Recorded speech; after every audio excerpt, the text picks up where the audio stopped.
جمال الوجود بذكر الإله وتصفو الحياة بنور هدى چکر دیا۔ آج ہم کہتے ہیں کہ ہمارے اوپر ایسے حکمران ہیں، تو کبھی ہم نے اپنے آپ سے سوال کیا کہ ہم کیسے ہیں؟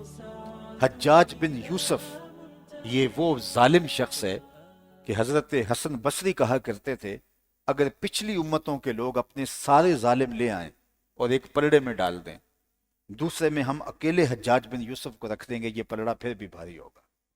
70,000 شخص اس نے اپنے ہاتھ سے قتل کیے، 90,000 لوگ اس کے حکم سے کٹے۔ صحابی رسول حضرت زبیر رضی اللہ تعالی عنہ کو اس نے سینے حرم کے اندر مینڈے کی طرح ذبح کیا۔ بہت ظالم اور جابر شخص گزرا ہے، لیکن کسی نے اس کے سامنے بھی جرأت کر لی۔ اس نے کہا کہ تو نے حضرت عمر کا زمانہ دیکھا ہے، اگرچہ اس وقت تو بچہ تھا، لیکن تو اس ظالمانہ انداز کے ساتھ حکومت کر رہا ہے، تو نے زمانہ فاروقی دیکھا ہے، تو حضرت عمر جیسا حکمران کیوں نہیں بن جاتا؟ یہ کسی نے حجاج سے کہا۔ تو حجاج کا جو جواب تھا وہ 2 لفظوں میں تھا، سن لیجئے۔ جب کسی نے حجاج سے جرأت کر کے کہہ دیا کہ تو حضرت عمر کا زمانہ دیکھا ہے، ان جیسا حکمران کیوں نہیں بنتا؟ تو حجاج نے جواب دیا تبازروا اتعمر لکم، کہا تم ابو ذر بن جاؤ، میں عمر بن جاتا ہوں۔ جب رعایا ابو ذر غفاری جیسی ہو تو حکمران عمر جیسے ہوتے ہیں، حکمران اللہ کی رحمتوں کی پھر چھاؤں بن جاتے ہیں۔ لیکن ہم، کوئی چھوٹا چور ہے کوئی بڑا چور ہے، جس سے جتنا کچھ ہو سکتا ہے وہ کر گزرتا ہے، اور ہم چاہتے ہیں کہ ہمارے اوپر صالح پاکیزہ فکر، تہجد گزار، شب زندہ دار، دیانت دار، مخلصین اولیاء کی جماعت کا فرد کوئی حاکم آ جائے، کیسے ہوگا؟ اعمالکم امالکم، فرمایا تمہارے اعمال ہی تمہارے امال ہیں، جس طرح کے تمہارے عمل ہوں گے اس طرح کے لوگ تمہارے اوپر مسلط کر دیے جائیں گے۔ تو حضرت عبداللہ ابن عباس فرماتے ہیں اوپر کا عذاب تمہارے حکمران نااہل، اور نیچے کا عذاب تمہاری اولاد نافرمان۔ اللہ اکبر۔ جب میں کہتا ہوں الہی میرا احوال دیکھ، حکم ہوتا ہے اپنا نامہ اعمال دیکھ، تو مجھے اور آپ کو اپنے آپ کو بدلنا ہوگا، اپنی زندگی کو تبدیل کرنا ہوگا، اپنی خودی کو پہچاننا ہوگا، اپنے آپ سے شناسائی حاصل کرنی ہوگی۔ مجھے یہ دیکھنا ہوگا کہ میں کہاں کھڑا ہوں، میری زندگی کے روز و شب کیا ہیں۔ مجھے سب سے پہلے اپنے آپ کو بیدار کرنا ہے، سب سے پہلے اپنی خودی کو اجاگر کرنا ہے، اپنی آپ معرفت حاصل کرنی ہے۔ تو راز کن فقاں ہے، اپنی آنکھوں پر آیا ہو جا، خودی کا رازداں ہو جا، خدا کا ترجمہ ہو جا، خودی میں ڈوب جا غافل، یہ سر زندگانی ہے، نکل کر حلقہ شام و سحر سے جاویداں ہو جا، مسافے زندگی میں سیرت فولاد پیدا کر، شبستان محبت میں حریر و پرنیاں ہو جا، گزر جا بن کے سیلے تند رو کوہ بیاباں سے، گلستان راہ میں آئے تو جوئے نغمہ خاں ہو جا، تیرے علم و محبت کی نہیں ہے انتہا کوئی، نہیں ہے تجھ سے بڑھ کر ساز فطرت میں نوا کوئی۔ سب سے پہلے تو میں نے اپنے آپ کو پہچاننا ہے، سب سے پہلے تو ہم نے دیکھنا ہے کہ ہم خود انفرادی حیثیت سے کہاں کھڑے ہیں۔ ہم چاہتے ہیں ہمارے اطراف میں نور پھیل جائے، ہم چاہتے ہیں کہ ہمیں صالحیت کے اجالے چاروں طرف سے بارش کی طرح برستے ہوئے دکھائی دیں، لیکن سب سے پہلے میں دیکھوں کہ میں کہاں کھڑا ہوں، میں اپنی ذاتی حیثیت کے اندر اپنے آپ کو پہچانوں۔ فرد سے قومیں بنتی ہیں، ہم دوسروں کو بدلنا چاہتے ہیں، خود اپنی زندگی کے اندر کوئی تغیر نہیں لانا چاہتے۔ اللہ کا یہ اٹل قانون ہے کہ اللہ تعالیٰ اس قوم کو کبھی نہیں بدلتا جو اپنا آپ بدلنے کے لیے تیار نہیں ہوتی۔ یہ اللہ تعالیٰ کے قانون ہے، جو اپنے آپ کو بدلنے کے لیے تیار ہو جاتی ہے، پھر وہ ایک قدم آتی ہے، اللہ 10 جو ہے وہ 70 قدم اس قوم کی طرف آتا ہے۔ اللہ تعالیٰ ان کے لیے راستے کو شادہ گیا، والذین جاہدوا فینا لنہدینہم سبلنا، کہا جو میری طرف چل کے آتے ہیں میں ان کے لیے پھر راستے کھول دیتا ہوں، راہیں کشادہ کر دیتا ہوں، تم چل کے تو آؤ میری طرف، دیکھیے کیسے تمہاری مدد کرتا ہے۔ بدر کے اندر اللہ نے کیسے فرشتے اتارے، اللہ اکبر، اس کی نصرت پھر بندوں کے شامل حال ہوتی۔ لیکن ہم اپنے آپ کو کبھی تبدیل نہیں کرنا چاہتے، اور اپنے اطراف کے اندر جو ہے وہ ایک تبدیلی کے امیدوار ہوتے ہیں۔ این خیال استو محال استو جنوں، یہ سوائے جنون اور خیال اور وہم کے اور کچھ نہیں ہوتا۔ مجھے اپنے آپ کو، یہ بات ذہن میں رکھیے گا کہ جب قومیں اجتماعی طور پہ کرپٹ ہو جائیں، جب قومیں اجتماعی طور پہ خائن ہو جائیں، جب قومیں اجتماعی طور کے اوپر ظلم جبر کی دل دادا ہو جائیں، تو پھر دنیا کے اوپر ان کو سزاؤں سے گزارا جاتا ہے۔ قیامت کے دن لوگ اپنا فرد عمل لے کے جائیں گے، لیکن اللہ قوموں کا حساب اس دنیا کے اندر برابر کر دیتا ہے۔ اس نے قوموں کو، ماضی کی قوموں کو عذاب استیصال میں مبتلا کیا۔ اس امت کو حضور کے صدقے سے عذاب استیصال میں مبتلا تو نہیں کیا جائے گا، یہ تو حضور کا صدقہ ہے۔ اور کفار نے بھی کہا تھا مالک اگر یہ تیرا رسول سچا ہے تو آسمان سے پتھر نازل فرما، امطر علینا حجارۃ من السماء، تو کہا نہیں وما کان اللہ لیعذبہم وانت فیہم، محبوب ان کے اندر تو رہتا ہے، میری شان نہیں ہے کہ میں ان کے اوپر جو ہے وہ پتھر نازل کروں، چونکہ ان کے اندر تو جلوہ گر ہے۔ حضور کے صدقے سے عذاب استیصال تو نہیں ہے، لیکن اللہ آزمائش کے جھٹکے ضرور دیتا ہے، اور پھر قوموں کو اس کا جو قوموں کا وقار ہے، جو اس کی عزت کی علامت ہوتی ہے، وہ وقار چھین لیا جاتا ہے۔ تو انفرادی غلطیاں جب ہر شخص کرنے لگ جاتا ہے تو وہ قوموں کا اجتماعی مزاج بن جاتا ہے، اور قوموں کا اجتماعی مزاج قوم قبول کر لیتی ہے اور وہ اس پہ راضی ہو جاتی ہے، تو پھر اللہ جل شانہ ان قوم کو بھٹکنے کے لیے چھوڑ دیتا ہے۔ وہ جس سمجھ جانا چاہے اس کا پھر وہ لازمی منطقی نتیجہ ہوتا ہے کہ ذلت اور مسکنت ان کا مقدر بنا دیا جاتا ہے۔ لیکن قومیں جب اپنے آپ کو بدلنے کے لیے خود آمادہ ہوتی ہیں تو پھر اللہ کی رحمتیں ان کے اوپر بارش کی طرح برستی ہیں، اور پھر اللہ تعالیٰ ان کو پستیوں سے اٹھا کے اوج ثریا کی بلندیوں تک پہنچا دیتا ہے۔ یہ اللہ کا ضابطہ ہے، لا تبدیل لکلمات اللہ، اس کے فیصلے، اس کی عادتیں تبدیل نہیں ہوتی۔ اس نے قوموں کو جب انہوں نے اپنے آپ کو سدھارنے کی طرف لے کر آئیں تو پھر اللہ تعالیٰ نے ان کے لیے راہیں کشادہ کر دی، لیکن جب قوموں نے اپنے آپ کو سدھارنے کا مزاج ہی پیدا نہ کیا اور محض یہ آرزو رکھتی رہی کہ ہمیں دنیا کے اوپر غالب کر دیا جائے، تو ایسا ماضی میں بھی کبھی نہیں ہوا اور اب بھی کبھی نہیں ہوگا۔ اور اللہ تعالیٰ جل شانہ اس امت کو، اس طبقے کو غالب کرے گا جو اپنی خواہشات، اپنی آرزوؤں اور اپنی تمناؤں سے ترجیح دین کو دے گا، اور اپنی خواہشات کی قربانی اور اپنی تمناؤں کی قربانی پیش کرے گا۔ ابھی میں دوپہر کو کسی جگہ پہ عرض کر رہا تھا کہ آج جو غزہ کے حالات ہیں اور باقی پوری امت کے جو حالات ہیں، تو حضرت امام مہدی تشریف لائیں گے، حضرت عیسیٰ جلوہ گر ہوں گے، یہ صحیح روایات کے اندر موجود ہے، لیکن میں نے کہا یہ ہمارے فارم ہاؤسز میں نہیں آئیں گے حضرت عیسیٰ۔ دنیا 3 حصوں میں تقسیم ہو چکی ہوگی، ایک حصہ کاٹ دیا جا چکا ہوگا، شہید کر دیا جا چکا ہوگا، جس طرح جو آج حال غزہ کا آپ کے سامنے، اور ایک وہ لوگ ہیں جو منطقیں تراش رہے ہوں گے، فلسفے بگار رہے ہوں گے کہ دنیا کی طاقتوں سے ٹکرایا نہیں جا سکتا، مقابلہ نہیں کیا جا سکتا، اور وہ عافیت قدوں کے اندر عیش و عشرت کی زندگی کو حکمت، دانائی اور اپنی سیاسی حکمت عملی سمجھ رہے ہوں گے، اور جب دجال آئے گا تو یہ لوگ دجال کے ساتھ کھڑے ہوں گے۔ میں آپ کو عرض کر رہا ہوں کہ دجالی قوتیں پوری طرح سے اس وقت دنیا پر محو نفوذ ہیں، اور جو آج دجالی قوتوں کے مقابلے میں اپنے آپ کو بے بس پاتے ہیں، کل دجال آ گیا تو یہ دجال کے ساتھ کھڑے ہوں گے۔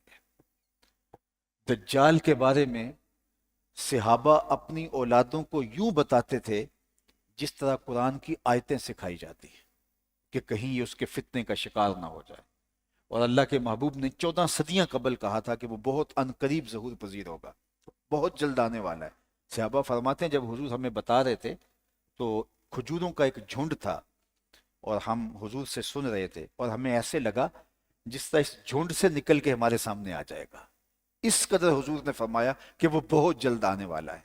اور آج جس دور میں اور آپ جی رہے ہیں، آج تو دجال کے ظہور کا وقت بہت قریب آ گیا ہے، اور ہم نے اپنی نسلوں کو یہ تکلف ہی نہیں کیا کہ ان کو بتائیں کہ دجال کتنا بڑا فتنہ ہے جو ایمان کی موت بن جائے گا، جو ایمان کی متاع لوٹ لے گا۔ ہمارے نزدیک ایمان کی وہ قیمت ہی نہیں رہی جو ہمارے اسلاف کے ہاں۔ اور اللہ کے محبوب نے کس فخر کے ساتھ فرمایا، وہ کیسے لمحے ہوں گے جب عیسیٰ ابن مریم آئیں گے، امام تم سے ہوگا۔ اللہ اکبر، اللہ تعالیٰ وہ شان دے گا اس امت کو، اور پھر حضرت عیسیٰ کے انفاس سے دجال پگھلنے لگے گا جس طرح پانی نمک میں پگھلتا ہے۔ کبھی یہ جو ہے وہ باطل ہمیشہ سرخرو نہیں رہا، باطل کی پذیرائی وہ گندگی کے ڈھیر کے اوپر اگنے والے سبزے کی طرح کچھ دیر تو ہوتی ہے، لیکن بالآخر باطل کا کام دبنا ہے اور حق کا کام ہے ظہور پذیر ہونا۔ تو حضرت امام مہدی تشریف فرما ہوں گے، حضرت عیسیٰ کے انفاس سے دجال پگھلنا شروع ہوگا۔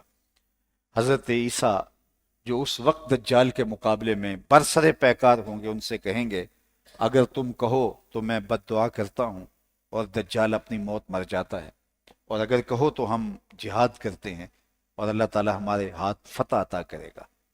اب صدیوں کے تھکے ہوئے وہ شخص یہ نہیں کہیں گے کہ آپ بد دعا کر دیں اور ان کا قصہ تمام ہو جائے، وہ کہیں گے ہم جو ہے وہ مقابلہ کریں گے۔ اللہ اکبر۔ اور پھر اللہ کی شان کہ اللہ تعالیٰ مسلمانوں کو فتح عطا کرے گا۔ مقام لد پہ دجال بھاگتا ہوا، فرار ہوتا ہوا مارا جائے گا۔ جب اللہ کے محبوب نے بیان فرمایا، اس وقت لد ایک چھوٹا سا دیہات تھا، لیکن آج اسرائیل کا سب سے حساس ایئرپورٹ لد کے مقام پر ہے، اور اس کے 3 ٹرمینل میں سے ایک انتہائی ایمرجنسی کے لیے رکھا گیا ہے۔ شاید یہاں سے بھاگتا ہوا دجال مارا جائے گا، اور پھر اللہ جل شان اسلام کو غالب فرمائے گا۔ اور اللہ کے محبوب کا فرمان سنیے، فرمایا مٹی، پتھر اور گارے کا بنا ہوا کوئی گھر اور چمڑے اور اون کا بنا ہوا کوئی خیمہ باقی نہیں بچے گا جہاں کلمہ اسلام داخل نہیں ہوگا۔ گویا شرق سے لے کر غرب تک، شمال سے لے کر جنوب تک پوری کائنات پہ کوئی ایسا چھت نہیں ہوگا جس پر جھنڈا میرے حضور کے نام کا نہ جھول رہا ہو۔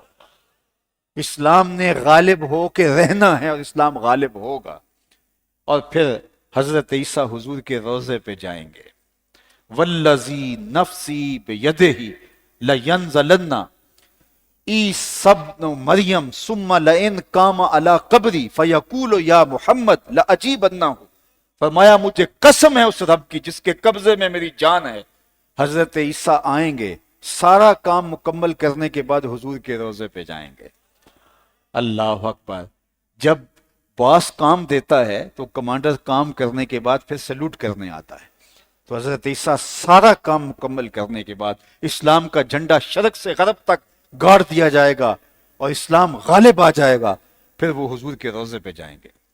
حضور نے قسم کر کے کہا والذی نفسی بیدہ، مجھے قسم ہے اس رب کی جس کے قبضے میں محمد کی جان ہے، حضرت عیسیٰ آئیں گے اور پھر میری قبر پہ آئیں گے، فَيَقُولُ یا محمد صلی اللہ علیہ وسلم، اور قبر پہ کھڑے ہو کے، میرے روضے پہ کھڑے ہو کے مجھے یا محمد کہہ کے ندا دیں گے۔ فرمایا لَأَجِيبَنَّهُ، میں قبر سے ان کو جواب دوں گا۔ اللہ اکبر۔ حضرت عیسیٰ جو ہے وہ 33 برس کی عمر میں آسمان پہ اٹھا لیے گئے تھے۔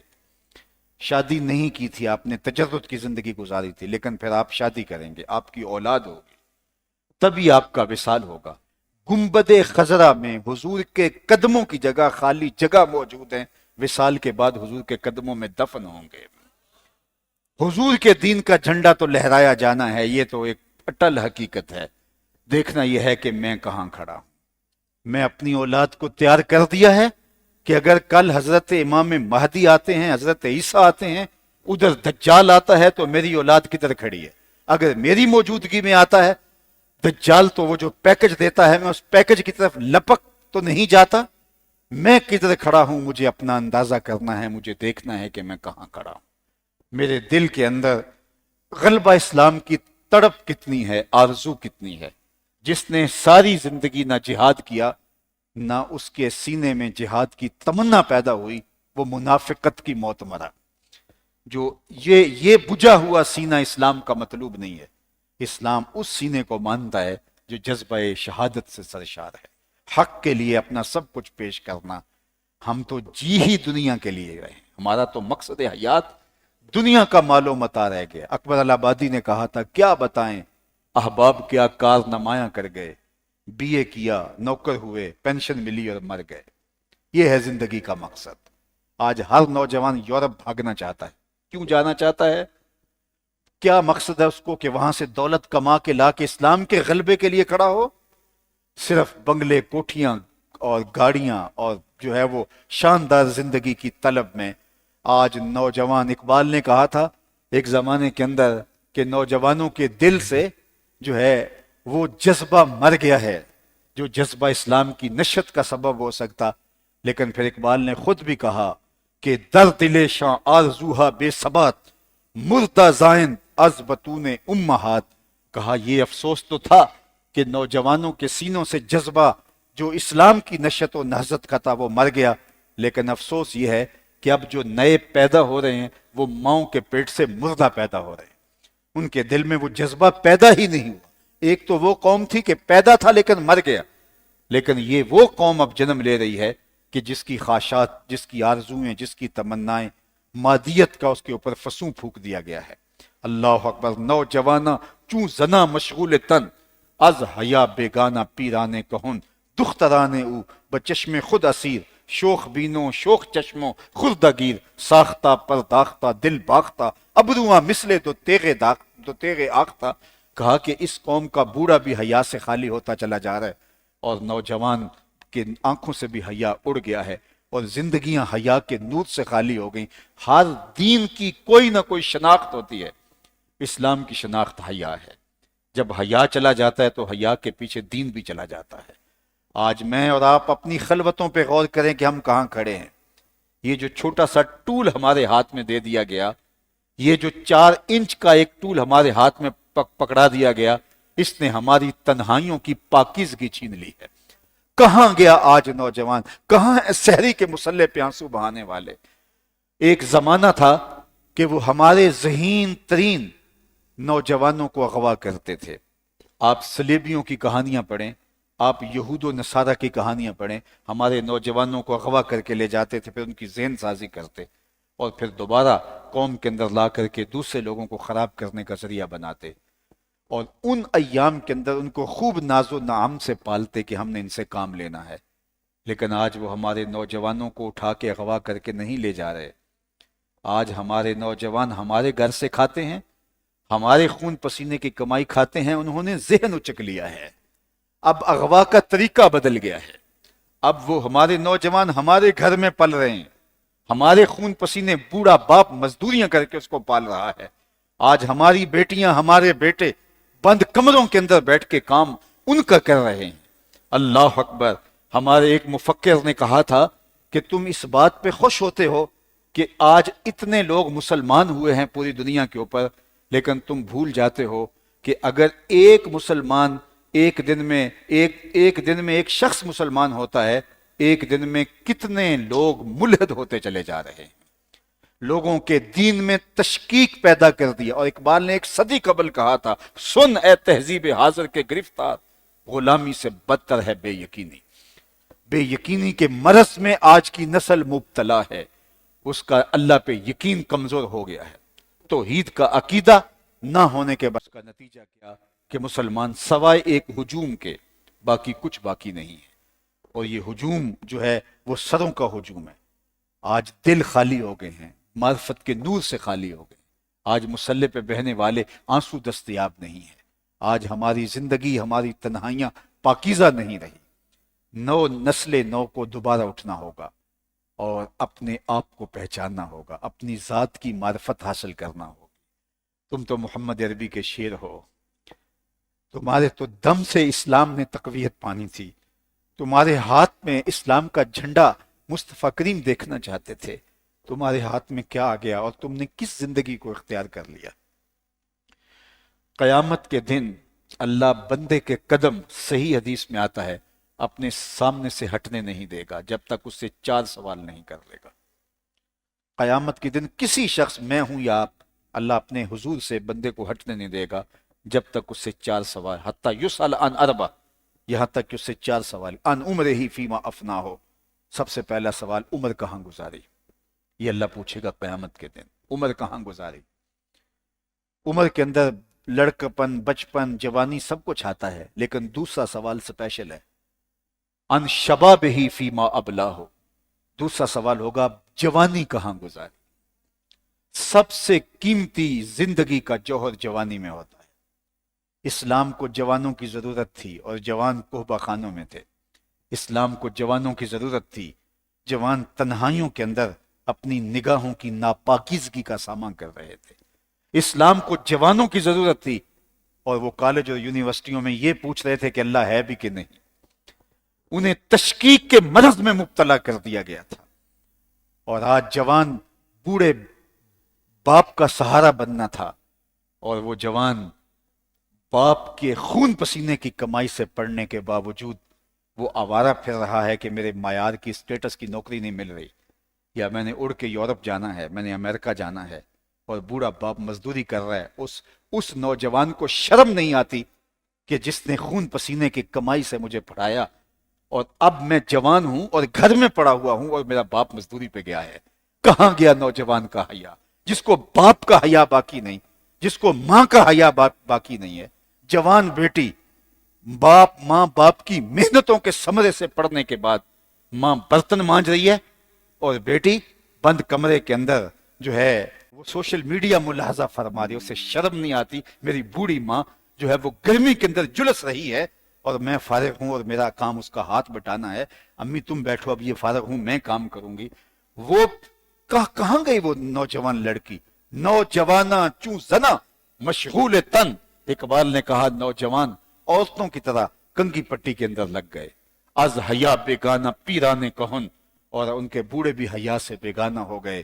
اور پھر یہاں بات لڑکیوں کی رہی، دخترانے او بچشم خود اسیر، شوخ بینوں شوخ چشموں خلطہ گیر، ساختہ پرداختہ دل باختہ، ابروواں مسلے تو تیغے آختہ، یہ دل پھینک بن گئی، گلی گلی اپنا دل پھینک رہی ہیں۔ نہ باپ کی عزت اور آبرو کی پرواہ رہی، نہ ماں کی عزت اور آبرو کی پرواہ رہی۔ جس کو ماں باپ کی عزت اور بڑھاپے کا خیال نہیں ہے، ان کو اللہ رسول کا خیال کیا ہوگا؟ تو یہ نوجوان تو دین کے کام آتا، اور اسلام کو جوانوں کی ضرورت ہے۔ اللہ تعالیٰ کبھی طاقتور مسلمان سے زیادہ محبت کرتا ہے کمزور کی نسبت سے، جس کے قوت بازو سے اسلام کو اٹھان ملے۔ لیکن یہ اس امت کا نوجوان طبقہ، چاہے عرب میں ہو، چاہے عجم میں ہو، چاہے ہند میں ہو، چاہے دیگر بلاد اسلامیہ کے اندر، یہ نوجوان، ان کو کوئی ہے فکر کہ اسلام ہم سے کیا تقاضا کرتا ہے، ہماری جوانیوں کا کیا تقاضا ہے؟ یہ اگر امت بن جائیں اور کھڑے ہو جائیں تو وَأَنْتُمُ الْأَعْلَوْنَ إِن كُنتُم مُؤْمِنِينَ، لیکن ان کی زندہ دل شاں آرزوها بے ثبات، ان کی زندگی کی خواہشیں ہی اور ہیں، ان کی تمنائیں اور ہیں، ان کے جینے کا مقصد ہی اور ہے۔ یہ اپنی خواہشات کے گرد ہی گھوم رہے ہیں، عارضی سطحی تمنائیں ان کی زندگی کا مطمع نظر بن گیا۔ در دل شاں آرزوها بے ثبات، مردہ زائند از بطون امہات، ماؤں کے پیٹ سے گوشت کے لتھڑے پیدا ہوئے ہیں جو معاشرے پر بوجھ تو بن سکے ہیں، اسلام کی عزت کا نشان نہیں بن سکے ہیں۔ تو آج میں اور آپ اپنا جائزہ لینا ہے۔ میں 6 گھنٹے بھی تقریر کروں، لیکن میں اپنے آپ کو اور آپ اپنے آپ کو اگر بدلنے کے لیے آمادہ نہیں ہوتے تو یہ تقریر ہواؤں میں اڑ جانے والی ہے۔ ہمارے اسلاف نے کام کر کے دکھایا ہے۔ صحابہ حضور سے 10 آیتیں پڑھتے تھے، اگلی 10 تب پڑھتے تھے جب پہلی 10 پہ عمل کر لیتے تھے۔ لیکن ہم تو کانوں کی لذت کے لیے تقریر سنتے ہیں، خطیب بھی لوگوں کو خوش کرنے کے لیے، واہ واہ کے ڈونگے برسوانے کے لیے، اس کا بھی مقصد لوگ کہیں واہ واہ کمال کر دیا آپ نے، آپ تو نقطے پہ نقطہ چھوڑا ہے۔ تو بیان کرنے والا اور سننے والا ان کی ترجیحات ہی بدل گئی۔ آج ہم عمل سے ہم آہنگ نہیں ہیں، کاش کہ ہم عمل سے ہم آہنگ ہوتے تو اتنا بڑا سرمایہ 2 ارب مسلمان دنیا کے اوپر، اور اسلام مغلوب ہو اور مسلمان، اور یہ بات ذہن میں رکھیے کہ حقیقت میں اسلام مغلوب نہیں ہے، ہم مغلوب ہیں۔ الاسلام یعلو ولا یعلی علیہ، اسلام سر بلند رہے گا۔ اسلام تو اس وقت بھی سر بلند تھا جب بلال حبشی پہ کوڑے مارے جا رہے تھے، وہ عہد عہد پکار رہے تھے۔ اسلام تو اس وقت بھی بلند تھا، اسلام اپنی شان کے ساتھ سر بلند ہے۔ اور آج ہمارے نخرے دیکھیے، ایک جو ہے وہ شخص کہتا ہے جناب آج کل دین پہ چلنا بڑا مشکل ہو گیا۔ وہ نخرے کے انداز کے اندر بات کرتا ہے، 5-7 آدمی اس مجلس میں بیٹھے ہوئے سب تائید میں سر ہلاتے ہیں کہ آپ نے بہت نکتے کی بات کی کہ آج کل دین پہ چلنا بڑا مشکل ہو گیا۔ یہ کون کہہ رہا ہے؟ جو مسجد میں آتا ہے تو قالین بچھے ہوئے ہیں، موسم کے مطابق گرم اور سرد ماحول دستیاب ہے، اور اگر تھوڑے سے حالات خراب ہے تو باہر گارڈ بھی کھڑا ہوا ہے۔ وہ کہہ رہے ہیں آج کل دین پہ چلنا مشکل ہے۔ میں کہا کرتا ہوں صاحب تیرے لیے دین پہ چلنا مشکل ہے یا بلال حبشی کے لیے مشکل تھا؟ تیرے لیے مشکل ہے دین پہ چلنا یا کربلا والے حسین کے لیے مشکل تھا؟ جن کے لیے مشکل تھا انہوں نے تو کہا نہیں مشکل، وہ تو ہنس ہنس کے جانے دیتے رہے۔ بلال حبشی کو ان کا ظالم آقا مارتا ہے امیہ، اور بلال آگے سے مسکراتے ہیں۔ ان کے جسم میں کیل ٹھونکے جاتے ہیں، بلال مسکراتے ہیں۔ ان کے بدن کو تپتے ہوئے کولوں پہ رکھا ہے تو بلال آگے سے مسکراتے ہیں۔ کسی نے روک کے کہا بلال عجیب تماشا ہے، یہ تمہیں مار رہے ہیں اور تم آگے سے مسکراتے ہو۔ تو حضرت بلال کہنے لگے تم بازار میں جاؤ نا مٹی کا برتن خریدنے، تو اس کو ٹھونک ٹھونک کے دیکھتے ہو کہیں کچا تو نہیں؟ مٹی کا برتن بھی تم خریدتے ہو تو اس کو بھی ٹھونک بجا کے دیکھتے ہو کہیں کچا تو نہیں؟ کہا مالک بلال کو خرید رہا ہے، دیکھ رہا ہے بلال کہیں کچا تو نہیں؟ میں کہتا ہوں مالک خرید لے، کھال ادھر جائے گی، حق حق کی آواز ختم نہیں ہوگی۔ زخم پہ زخم کھا کے جی، خون جگر کے گھونٹ پی، آہ نہ کر لبوں کو سی، یہ عشق ہے دل لگی نہیں۔ دل لگی اور ہوتی ہے، عشق اور ہوتا ہے۔ سب کچھ ہم اس شخص کی کہانی نہیں بھول سکتے جس شخص کی دونوں ٹانگیں دو اونٹوں کی پچھلی ٹانگوں سے باندھ دی گئیں اور اونٹوں کو مخالف سمت کہہ کر کے جو ہے وہ کھڑا کر کے کہا گیا منحرف ہوتا ہے اسلام سے یا اونٹوں کو ہانکا لگا دیں؟ اگر ہانکا لگے گا تیرا بدن دو برابر حصوں میں چر جائے گا، بتا کیا فیصلہ ہے؟ اس نے کہا لگاؤ ہانکا۔ اونٹوں کو ہانکا لگا دیا جاتا ہے اور اس کا بدن چرنے لگتا ہے، سرخ سرخ قطرے خون کے گرنے لگتے ہیں۔ تاریخ بتاتی ہے جب تک زبان بولتی رہی لفظ یہی تھے، فزت برب الکعبہ، کعبے کے رب کی قسم زندگی کی بازی جیت گیا۔ سرخروئی تو اسے کہتے ہیں، کامیابی تو اسے کہتے ہیں۔ اور ہم کیا ہیں؟ ہم تو جو ہے وہ چھپکلی سے ڈرنے والے، وہ کیا اقبال نے کہا تھا کافر کی موت سے بھی ڈرتا ہے جس کا دل، اسے کون کہتا ہے مومن کی موت مر۔ ہم تو تھوڑا سا موسم بدل جائے تو مسجد کے نمازی سکڑ جائیں، اور ہم کہتے ہیں کہ دنیا پر اسلام غالب کیوں نہیں آتا؟ میاں کس منہ سے ہم یہ بات کہتے ہیں کہ اسلام غالب کیوں نہیں آتا؟ ہم نے کیا کیا ہے اسلام کے لیے، کیا کیا ہے دین کے لیے، اسلام کے غلبے کے لیے؟ ہم نے تو کبھی ڈھب سے آواز تک نہیں اٹھائی۔ ہم کہتے ہیں کہ پوری دنیا کے اوپر اسلام نافذ ہو جائے، ہم نے تو اپنے گھر کی چار دیواری میں اسلام کو نافذ نہیں کیا۔ ہماری شادی ہوتی ہے تو ہم کہتے ہیں یہ رسم ہم نے فلاں جگہ سے لیا، یہ رسم فلاں جگہ سے لیا، یہ خاندانی چلی آ رہی ہے، یہ فلاں شادی میں گئے تھے وہاں دیکھی تھی۔ ہماری شادیوں کے اندر سوائے نکاح کے کوئی چیز رہ گئی ہے اسلام والی؟ اسلام کو دیس نکالا ہم نے گھر سے دے دیا ہوا، ہمارا اپنا وجود اسلام کی مطابقت میں نہیں ہے، تو ہم کس طرح کہہ سکتے ہیں کہ پوری دنیا کے اوپر اسلام غالب آ جائے؟ ہم نے اپنی ذات سے شروع ہونا ہے اور اسلام کو اپنے اوپر غالب کرنا ہے۔ اسلام کے اوپر خود غالب ہونے کی بدکاری نہیں کرنی۔ ہم سمجھتے ہیں کہ اسلام ہماری خواہش کے مطابق ہو، جس طرح ہم چاہیں اسلام بھی موم کی ناک کی طرح اس طرح بن جائے۔ ہم نے اسلام کو اپنے آپ کے اسلام کے تابع کرنا ہے اور اسلام کو اپنے اوپر غالب کرنا ہے۔ میں اپنے آپ کے اوپر اسلام غالب کر لیا تو اسلام نافذ ہو گیا، آپ نے کر لیا تو اسلام نافذ ہو گیا۔ لیکن ہم پوری دنیا کے اوپر اسلام نافذ کرنا چاہتے ہیں، اپنے اوپر نافذ نہیں کرنا چاہتے۔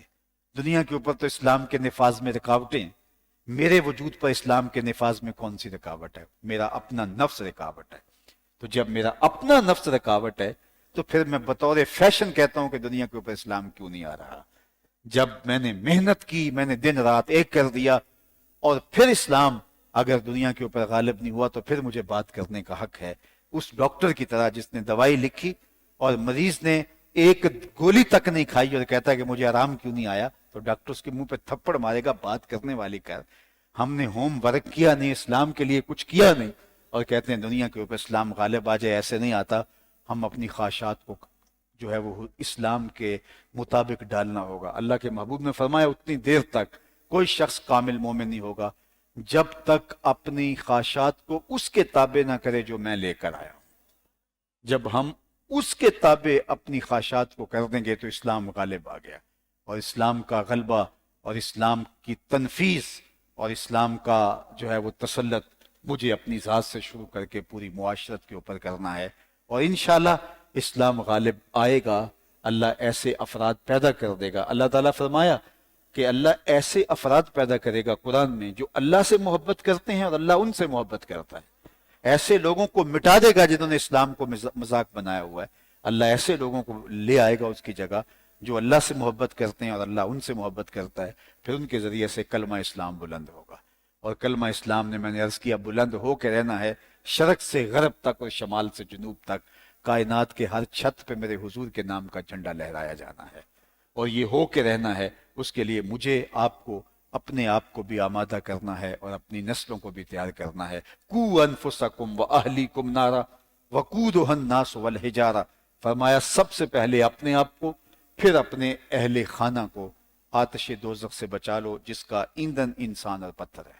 تو ہم اپنے آپ سے شروع ہوں گے اور پھر اپنے خاندان سے پھر آگے بڑھیں۔ اللہ نے اپنے محبوب کو بھی جب ابلاغ رسالت کا فرمایا تو سب سے پہلے یہی کہا وَأَنذِرْ عَشِيرَتَكَ الْأَقْرَبِينَ، محبوب جو آپ کے قریبی رشتہ دار ہیں پہلے ان تک دین پہنچائیے۔ ان تک دین پہنچ گیا تو پھر باقیوں تک بھی پہنچ جائے گا۔ لیکن آپ جانتے ہیں کہ سب سے پہلے حضور کا کلمہ پڑھنے والی حضور کی اہلیہ تھی۔ حضور کا کلمہ پڑھنے والے حضور کے چچا زاد بھائی حضرت علی المرتضیٰ تھے۔ حضور کا کلمہ پڑھنے والے حضرت ابو بکر صدیق رضی اللہ تعالیٰ عنہ تھے۔ سب سے پہلے دوستی میں اسلام پھیلا، سب سے پہلے جو ہے وہ برادری میں اسلام پھیلا، سب سے پہلے گھر میں اسلام پھیلا، اور پھر وہ پھیلتا چلا گیا۔ اور وہ وقت بھی زمانے نے دیکھا اذا جاء نصر اللہ والفتح ورأیت الناس يدخلون فی دین اللہ افواجا، لیکن آغاز گھر سے ہوا ہے۔ تو ہمیشہ، بلکہ اگر میں اس سے بھی آگے چلا جاؤں، حضور کا کام کیا تھا؟ پوری دنیا کے اوپر اسلام کو غالب کرنا۔ والذی ارسل رسولہ بالہدی ودین الحق لیظہرہ علی الدین کلہ، یہ حضور کی ذمہ داری ہے۔ اور اس کے لیے 40 سال تک حضور نے اعلان نبوت ہی نہیں کیا۔ 40 سال تک حضور نے زبان سے نہیں اپنے عمل سے تبلیغ کی ہے۔ جس شخص کی خاموشی فائدہ نہیں دیتی اس کی تقریر بھی فائدہ نہیں دیتی۔ جس شخص کا کردار نہیں بولتا اس کی بولنے والی زبان بھی دلوں میں نہیں اترتی۔ جو بات دل سے نکلتی ہے وہ روح تک اتر، از دل خیزت پر دل ریزت، کسی فارسی والے نے کہا جو بات دل سے نکلتی ہے وہی دل پہ دستک دیتی ہے۔ ورنہ آپ کتنے بھی خوش گلو خطیب ہیں، آپ کے لہجے میں کتنا بھی بانک پن ہے، کانوں اور سماعتوں کو لذت تو ملے گی، دل پہ دستک نہیں ہوگی۔ دل پہ دستک تبھی ہوتی ہے جب بات دل سے نکلتی ہے، اور دل اسی کے دل سے بات نکلتی ہے جس کا اپنا عمل اس کی کہی جانے والی بات کی مطابقت میں، اور اس نے اپنی زندگی اس پہ لگا کر کے اپنے آپ کو اس کے سانچے میں ڈالا، تو پھر اللہ اس کی زبان میں تاثیر کی بجلیاں بر دیتا ہے۔ حضور کے ذمے پوری دنیا پر اسلام کو غالب کرنا تھا، اور اس کے لیے جو ٹائم پیریڈ ہے وہ 63 برس، لیکن 40 سال تک اعلان بھی نہیں کرنے دیا۔ 40 سال تک کہا یہ اتنی بڑی عمارت اگر کسی کو ٹھیکہ دیا جائے اور کہا جائے کہ 2 سال میں مکمل کرنی ہے، تو وہ پہلے تو معذرت کرے گا، یہ 2 سال میں اتنی بڑی عمارت مکمل نہیں ہو سکتی۔ لیکن وہ ضرب تقسیمیں دے کے کہ ٹھیک ہے میں کر لوں گا، تو آپ اس کو کہیں ٹھیک ہے، لیکن آپ 1.25 سال اس کو شروع ہی نہیں کر سکتے، تو وہ تو چیخ اٹھے گا کہ عمارت اتنی بڑی میرے ذمہ لگائی اور ٹائم اتنا تھوڑا دیا، اور اس میں بھی پہلے 1.25 سال میں کام بھی نہیں کر سکوں گا، کھدائی بھی نہیں کر سکوں گا۔ اللہ کے محبوب کے ذمے پوری دنیا پر اسلام کا پیغام پہنچانا، اور کہا 40 سال تک محبوب آپ نے اعلان بھی نہیں کرنا۔ لیکن وہ 40 سال ہی حضور علیہ الصلوۃ والسلام کے ابلاغ کا سبب بنے۔ جب جبل فاراں پہ حضور علیہ الصلوۃ والسلام وہاں سے آئے اور کوہ صفا پہ سب کو جمع کیا، اور صنادید قریش کو کہا کہ لوگو، اگر میں کہوں کہ پہاڑ کی دوسری جانب سے ایک لشکر آ رہا ہے جو تمہیں تاخت و تاراج کر دے گا، تو کیا میری بات مان لو گے؟ تو انہوں نے یک زبان ہو کے کہا تھا ہم پہاڑ پہ چڑھ کے دیکھیں گے، نظر آیا فبہا، نظر نہ آیا تو ہم کہیں گے ہم اندھے ہیں آپ سچے ہو، چونکہ ہم نے کبھی آپ کو جھوٹ بولتے 40 سال نہیں دیکھا۔ ہم کہیں گے ہم اندھے ہیں آپ سچے ہو۔ اللہ اکبر۔ تو پھر فرمایا اگر میرے پہ اتنا یقین ہے تو مان لو اللہ ایک ہے۔ اگرچہ ابو لہب بولا تبًا لک ھنالک سائر الیوم لہذا جمعتنا، لیکن رب نے تازیانہ برسایا تبت یدا ابی لہب وتب، تیرے دونوں ہی ٹوٹ جائیں۔ 40 سال تک شب و روز جس کی صداقت کی تم گواہیاں دیتے تھے، آج کیسے وہ جھوٹا ہو سکتا ہے؟ تو یہ اپنا کردار ہے، سب سے پہلے مجھے اور آپ کو اپنے کردار کو مضبوط کرنا ہوگا۔